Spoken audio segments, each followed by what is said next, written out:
हमें जो चीज पसंद आ जाती है हम खरीद लेते हैं। तुम्हारा लक्ष्मी नगर हमको बहुत पसंद है।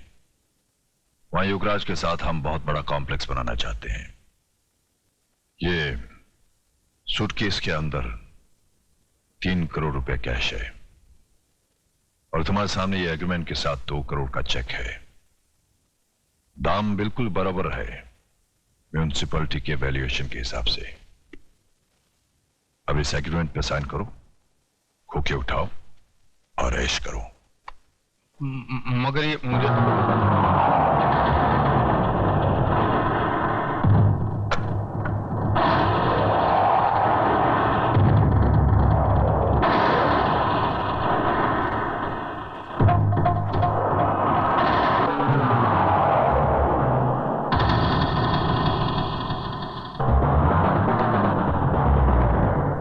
कुछ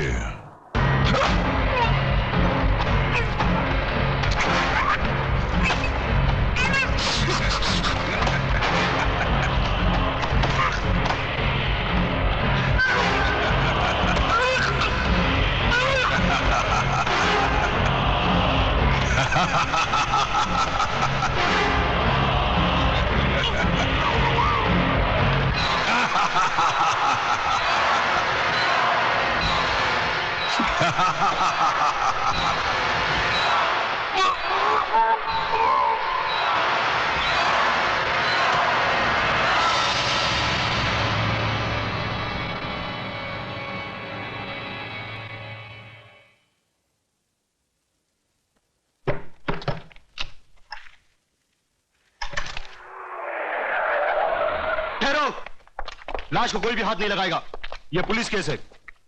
यादव, फोटोग्राफ्स लो।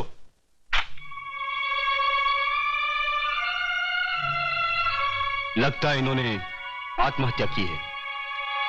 दिखाई नहीं देता? इन्हें मारकर लटका दिया गया है। इसका फैसला ना आप कर सकती है ना हम। हवलदार, डेड बॉडी को नीचे उतारो।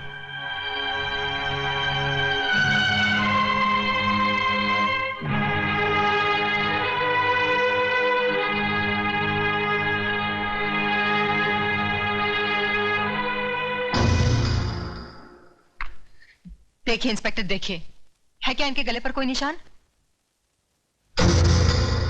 हर आदमी जब आत्महत्या करता है तो उसके गले पर निशान होते हैं, उसकी जबान बाहर निकल आती है।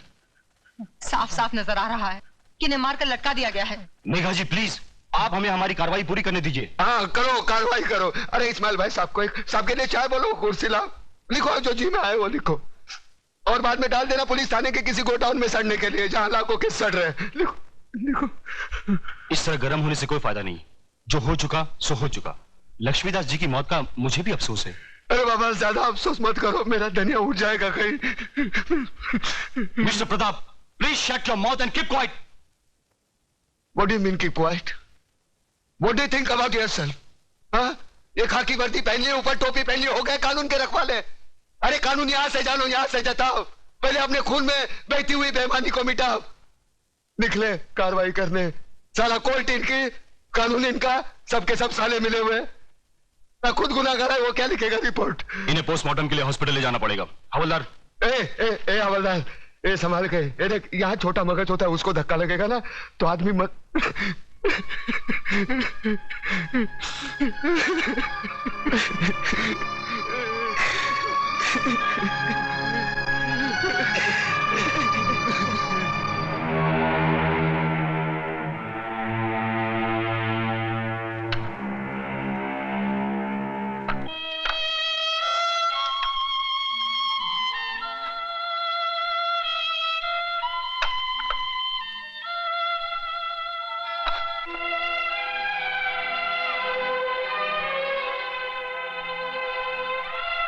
मुखाग्नि के लिए आइए।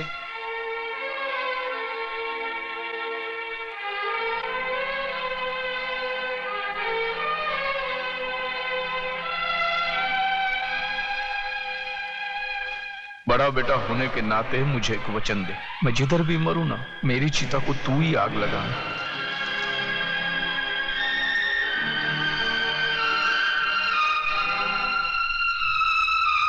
प्रताप, बापू की इच्छा पूरी करते।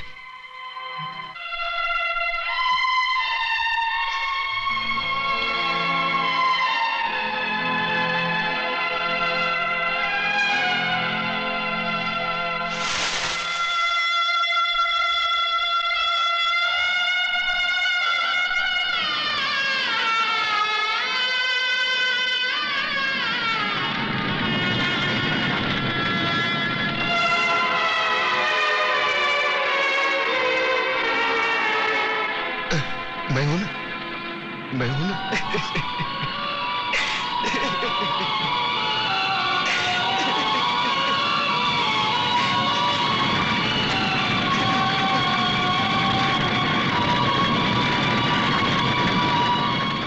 क्या बकवास कर रहे हो तुम? तुम्हारे बाप का खूनी हूं मैं? हाँ, तुम्हारे वजह से मेरे बापू की जान गई। बापू ने मुझे जो कुछ भी बताया था वो कानून के सामने तुम्हें गुनहगार साबित करने के लिए भले काफी ना हो, लेकिन मेरी आंखें खोलने के लिए काफी है। आज से वो सारे रिश्ते खत्म हो गए जो पैसे की लालच में तुमने हमसे जोड़े थे। ठहरो तुम।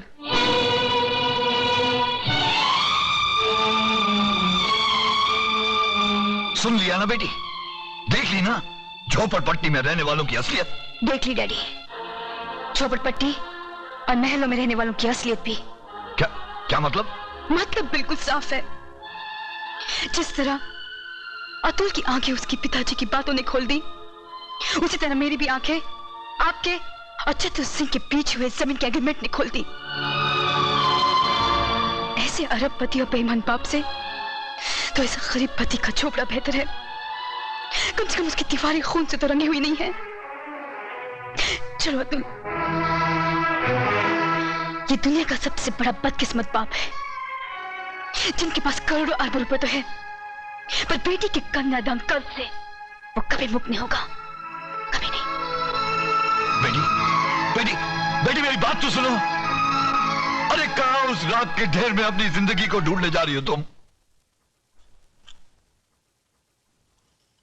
राम नाम सत्य है, राम नाम सत्य है, राम नाम सत्य है, राम नाम सत्य है, राम नाम सत्य है। उतारो भाई उतारो, आराम से।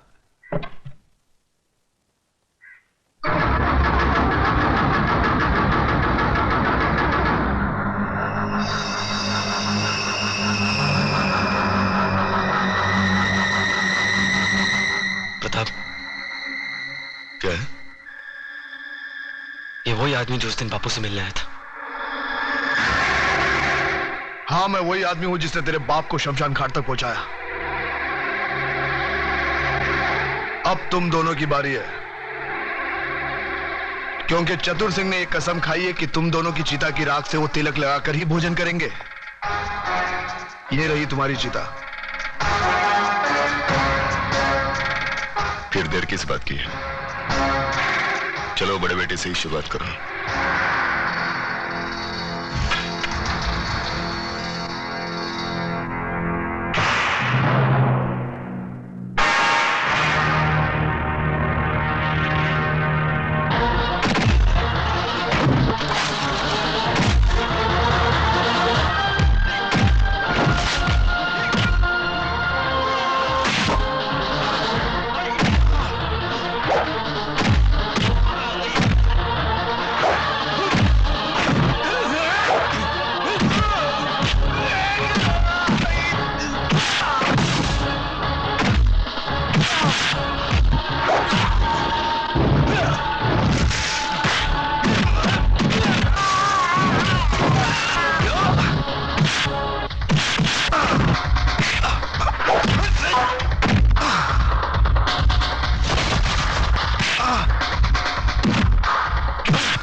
अरे घबराते क्यों हो देशमुख?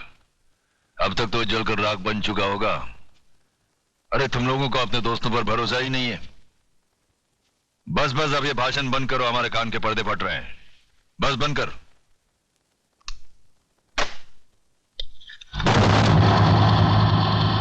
रामदीन, कौन कौन बोल रहा है? चिल्ला मत और मेरी बात अच्छी तरह से अपने भेजे में उतार ले। तूने मेरी राख मंगवाई थी टीका लगाने के लिए, मैंने तेरे भड़वों की राख भेजी है, पूरे बदन को लगा ले। ठंडा कर, अपना भेजा ठंडा कर। चतुर सिंह के आदमियों की चिता जलाना तुम जैसे पागलों की बस की बात नहीं है। ठंडा कर। यकीन नहीं आता तो उस राख को मसल कर देख, तेरे पालतू कुत्ते की निशानियां उसमें मौजूद है।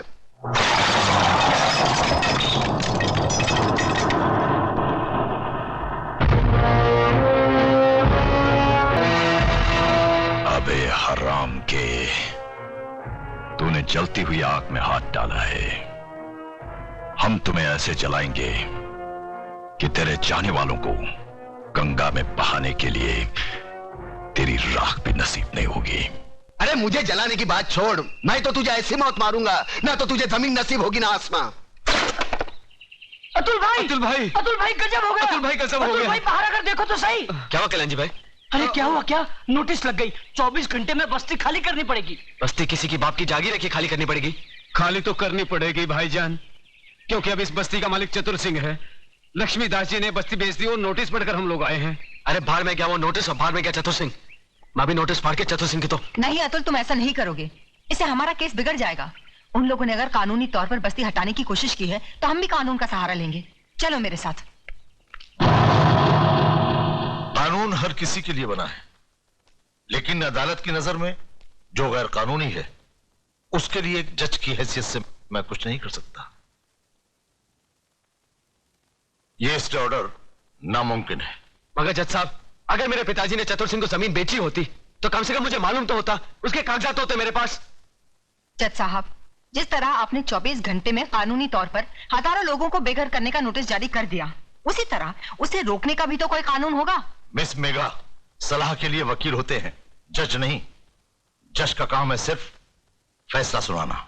जानती हूँ जज साहब, अच्छी तरह जानती हूँ कि इस बार भी आपने पैसे खाकर बड़े होशियारी से शुक्रवार की शाम को यह फैसला सुना दिया। आज सैटरडे है, कल संडे और परसों नवरात्रि की छुट्टी। लेकिन इतना याद रखना जज साहब, ये जो गरीबों की बद्दुआएं और चीखें हैं ना, ये साए नहीं जाती। और जब ऊपर वाला अपना फैसला सुनाएगा तुम भी बच नहीं पाओगे। चतुर सिंह, ऊपर वाले के हाथ से तू बचे ना बचे, लेकिन मेरे हाथ से तेरे को कोई नहीं बचा सकता। अगर एक बाप की औलाद है तो एक बार मेरे सामने आकर दिखा। तू भौंकता बहुत है आराम के, और भौंकने वाले कुत्ते हमें पसंद नहीं।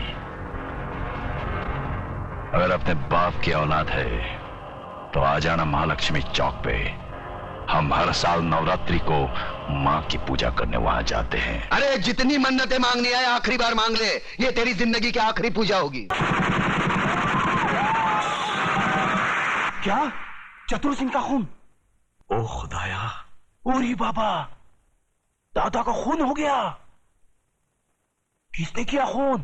अरे छोड़ो ये सब बातें, मुझे तो चिंता यह है कि शहर का क्या होगा, हम सब का क्या होगा। बहस मत करो कमिश्नर।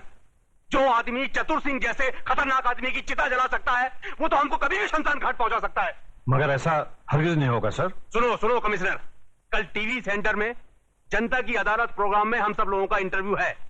ऐसा बंदोबस्त होना चाहिए वहां पर कि परिंदा भी पर ना मार सके, समझे?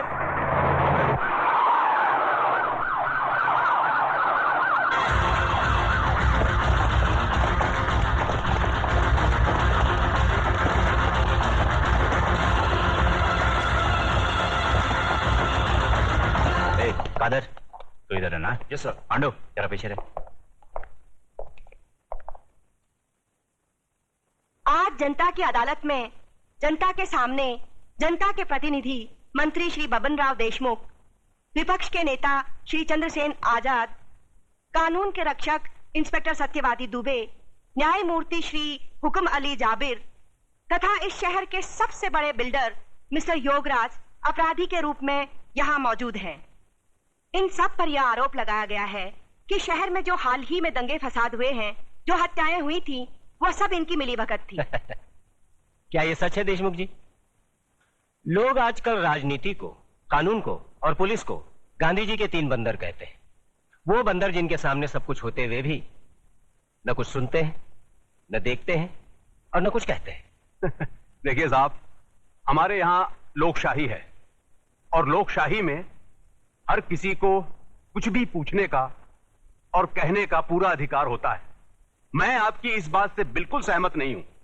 अगर ऐसा होता तो दूसरे राज्यों की तुलना में हमारे राज्य में चारों ओर इतनी शांति कभी नहीं होती। अगर चारों ओर शांति होती तो पिछले दिनों हमारे शहर में जो दंगे हुए वो क्यों होते? साहब, ये सब विदेशी ताकतों का हाथ है, क्या करें। देखिए मंत्री जी, जब भी देश में कोई विपत्ति आती है तो हर मंत्री का आप ही जैसा जवाब होता है कि इसमें विदेशी ताकत का हाथ है। अब पिछले दिनों जो भूकंप हुआ था, क्या इसमें भी विदेशी ताकत का हाथ था? Order order, please maintain the silence.